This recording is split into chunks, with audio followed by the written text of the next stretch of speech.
I wanted to talk to you a little bit about Amy Therese and Angela Nagel. Amy Therese and Angela Nagel are two people that I like respect. But I can also see how they're sort of trapped in that like the mode that you were talking about of sort of assuming bad faith implicitly on the other side. Specifically, Amy Therese in that regard. Like I follow her on Twitter.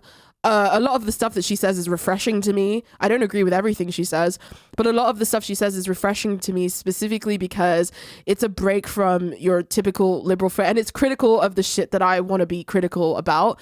But, you know, this is somebody who's incredibly critical of culture war. But then if you look at their Twitter feed, it's all kind of culture war against liberal left in that regard. Like, yeah. It's Well, yeah, that's all it can be. And yeah, she she's got like an argument that has valence and is correct along one axis, and it is this analysis of this phenomenon of these people on the internet. That is the thing. So it's literally a culture war observation that she is then trying to apply to like the material task of doing socialism. That's what the IDPOL people do.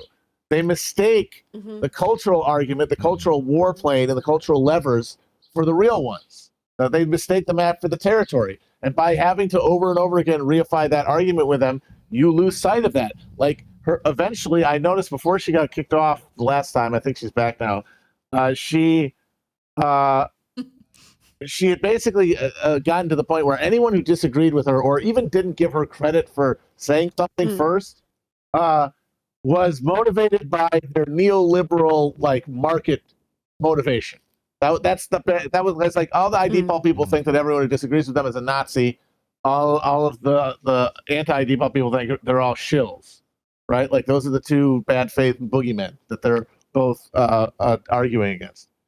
And so she's like, everybody is that. And so it got to a point where she was denouncing a guy with like I think 10,000 followers named Garbage Ape. Oh yeah. Who is no podcast, just an anonymous guy on the internet. Familiar with Garbage Ape. We love Garbage Ape. And accused him of being a neoliberal shill with this like, see, getting in on the grift or whatever. And it's like, clearly at this point, your analysis has lost connection to reality because it's you're banging it against every wall and just snapping the motherfucker. Look, yeah, this is some typical Libra bullshit. This is you getting your little feather of ma'at, weighing our hearts. Like, I'm guilty of this too.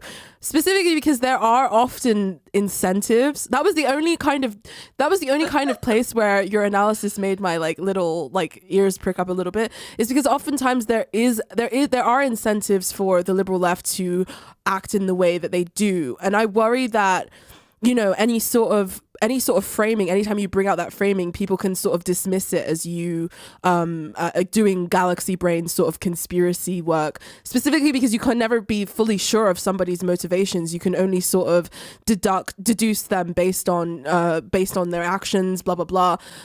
You know, I've seen some of the stuff that they've gone through, especially Angela Nagel. Things like being called a Nazi and like that's rubbish. It's absolutely not true at all that that's the case. It's one thing to disagree with somebody, you know, ideologically. It's another thing to then call them a fascist, you know, which is oftentimes a call for deplatforming or for somebody to lose utter complete credibility. And that's the reason why I'm like, what my question is like, what would you have people do like in response to this sort of bad faith? You know, it's difficult. It is, but like I said, you have to ignore a bad faith argument. Ideally, wouldn't be engaged with at all. You'd go around it. I mean, if it's too big to completely ignore, then you know, don't directly attack it. Just you have to build like a positive, like I said, engaged dialectic relationship with the other side. But what if it comes from people who have more social capital than you? So for instance, I'm like a fucking shitty YouTuber with like a middling sort of following.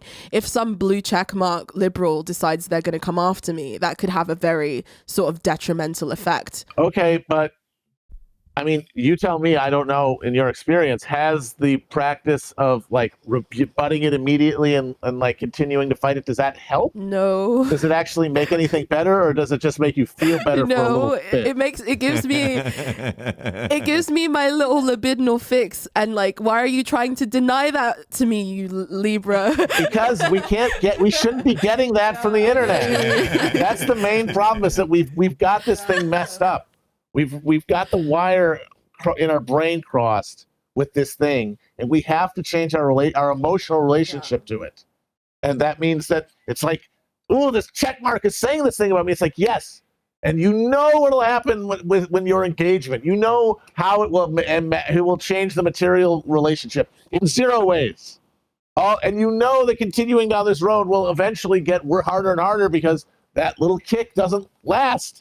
You need bigger and bigger engagements. You need to be on more and more and more. And you need to be more and more looking for a fight, because fighting is the only thing that gives you anything anymore. I don't like that you're right. I don't like it. You just got told, Angie. Listen, your addiction I'm not just going to got take called shit out, from Angie. you and you. This is you've been It's like, intervened. like, what should we never address the systemic incentives? Because there's a systemic incentive to dunk on those who are below you. And there's also a systemic incentive for a lot of people to sort of obfuscate material analysis too. They don't want that to happen, especially because their credibility is linked to the liberal mode, and anything that challenges it is seen as a thing that needs to be destroyed right away through whatever means possible, including employing the worst sort of bad faith. It's you have the entire ire of the liberal left, who tend to have institutional backing as well against you. It could ruin your career. It could make you a pariah in certain circles. They like to do their rumor mill thing. Like, even today, someone DM'd me and was like, you're following this person on Twitter. They did this bad thing. So they'll go behind your back in order to make sure that your credibility is dismantled. It's shit. And especially because those of us who are on the broader left tend to not communicate with each other as much as we should. And, it feels like you have nobody, like nobody has your back. It's a very isolating place to be, which is, I guess, why I have a lot of sympathy for them in that regard, because it's scary and it's frightening, and you're alone a lot of the time. It's always tough to be the first. Like, at a certain point, you have to, like, if you want to accept that you're going to be a path breaker in that regard, if you're going to keep your usefulness to yourself and to whatever movement you believe in, you sort of have to sacrifice a little bit of broad appeal, I guess, or a little bit of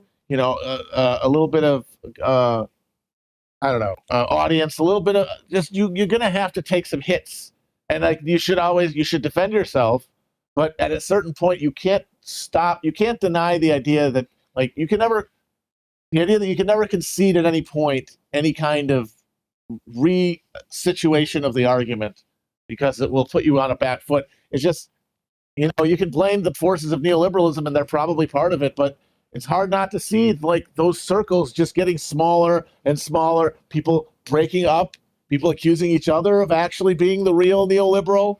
That you haven't seen that? No, never, Matt. It's the same dynamic anytime purity, like at the ideological level, is the only test, because like I said, it's shibboleths, and then you're back in the thing. You're in the shed, in the thing, testing everyone's blood. I need to go think about my life now. Thank you very much, Matt. You fucked me up. I think you hit the nail on the head there, and I think all of this is a part of human brains understanding how to operate in this internet space and how to communicate with millions of people all at once simultaneously. Like, it's a completely new thing and we're not used to it yet. I think one of the most like under and evaluated things that make the internet experience so different and make our brains there's no way our brains have yet come close to accommodating it, is that because you can get so deeply abstract within any part of the internet, you can turn it into a life on there. You can put all that emotional energy into it. That creates this like symbolic abstraction away from like real. It creates a inherent barrier between your physical self, your physical surroundings, and your like emotional well-being, which means that it becomes harder and harder for things in the real world to give you any sense of meaning or satisfaction or joy or even coherence, because all of it is on there, because the response, those endorphin responses are all at the symbolic level, and they can't be redirected. They can't be connected to a experience, because you're not having an experience that's connected to the emotion. You're sitting at a computer having the emotion.